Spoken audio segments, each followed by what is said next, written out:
ஒரு பேர் வைக்கிறதுக்கு அக்கப்போரா ஒரு வழியாக முடிவு செய்த ராகுல் காந்தி. காங்கிரஸ் கட்சி மிகவும் குழப்பமான சூழ்நிலையில் இருக்கு. காங்கிரசுக்கும் பாஜகவுக்கும் நேரடி போட்டியாக இருக்கும் மாநிலங்களில் காங்கிரஸ் வெற்றி பெறவே வாய்ப்பு இல்லை என்று நிலவரம்.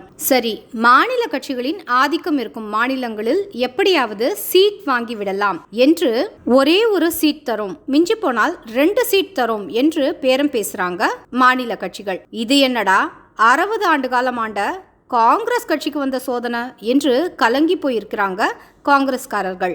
அதனால் மீண்டும் ஒரு பாத யாத்திரை போனாதான் சரி வரும் என்று ராகுல் காந்தி முடிவு செய்கிறாரு. ஏதோ நியாயம் கேட்க போவதாக சொல்லி யாத்திரைக்கு பாரத் நியாய யாத்திரை என்று பெயர் வைத்தார். அதற்கு பிறகு என்ன குழப்பி விட்டாங்களோ தெரியல, பாரத் சோடோ நியாய யாத்ரா என்று பெயர் வைக்கிறாரு. அதாவது குஜராத்தில் இருந்து அசாம் வரை, மேற்கிலிருந்து கிழக்கு வரை ஒரு யாத்திரை போக போறாரு. இங்க போய் என்ன நியாயம் கேட்க போறாரு என்று தெரியல, புரியல.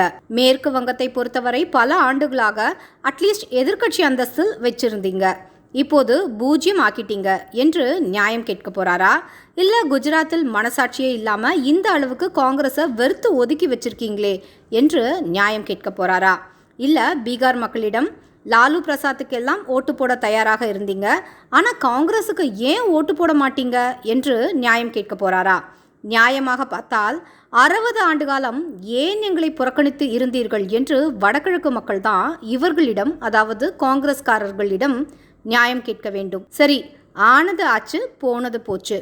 முதல் தடவை யாத்திரை போனபோது கோவா காங்கிரஸ் கூண்டோடு தாவியது. இப்போது எந்தெந்த மாநில காங்கிரஸ் கலைகிறது, கலைக்கப்படுகிறது அல்லது தாவ போகிறது என்று அவர்களோடு பொறுத்திருந்து காத்திருந்து பார்ப்போம்.